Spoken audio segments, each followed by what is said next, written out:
ঘুমানোর জন্য যখন উজু কইরা বিছনায় যায়, উজু কইরা ঘুমানোর জন্য উজু কইরা বিছনায় গেল, তার বিছনা পা দিতে দেরি, বসতে দেরি, ফেরেশতা আর বিছনা দখল করতে দেরি করে না।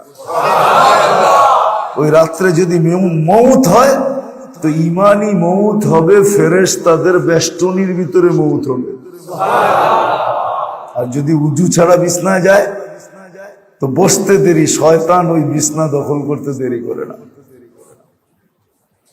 রাগ হয়ে যায় না বলবো, এই জন্যই তো আমরা ভালো ভালো স্বপ্ন দেখি না, আল্লাহ রসুলকে দেখি না, ভালো ভালো স্বপ্ন এই জন্য দেখি না, কেননা বিছনায় পা দিতে দেরি, শয়তান দখল করতে দেরি করে নাই। ও সারা রাত্র শয়তানি খোয়াব দেখাইছে, ভালো খোয়াব দেখায় না। প্রত্যেকে দেখাবে, কেন উঁচু করে তো শুই না। এটা কোনো কঠিন আমল যে উঁচু করে আপনি বিছনায় গেলেন,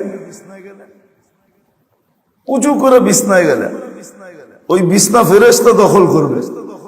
ওই রাতে যদি মউত হয় তাহলে ফেরেশতার বেষ্টনীর ভিতরে ইমানি মউত হবে।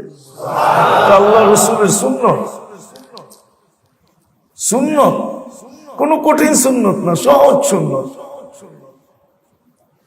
বরং ডাক্তারি দিক দিয়ে যদি দেখেন, উজু করে ঘুমাইলে বিছনায় গেলে ঘুম তাড়াতাড়ি হবে।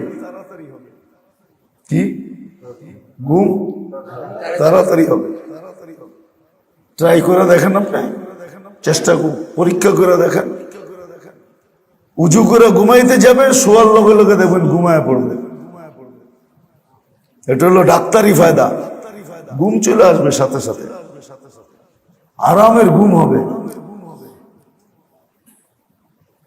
কিন্তু শোয়ার পরে উজু ভেঙে গেল গেল তাতে কি আসে যায়? কেন উজু তো এমনিও ঘুমাইলে ভেঙে যাবে। ভেঙে গেল, আবার উঠা উঁচু করবেন, তাহলে তো সারা রাত খালি যেতেই আইতেই, কতক্ষণ করবেন? এটা আল্লাহ রাখেন নাই। উঁচু করে খালি আপনি বিছনায় যে গাও হেলাইছেন, বাস ফেরেশতা বিছনা দখল করে নিয়েছে। তৃতীয় আল্লাহ রসুলের সুন্নত শিখার মানা, আল্লাহ রসুলের সুন্নত শিখা। এই জন্য দৈনন্দিনের সুন্নত শিখা উচিত, বই কিনা উচিত, সঙ্গে রাখা উচিত। বেশি মোটা না, ছোট দৈনন্দিনের সুন্নত। এটার 1 মিনিটের মাদ্রাসাও বলে। কি 1 মিনিটের মাদ্রাসা?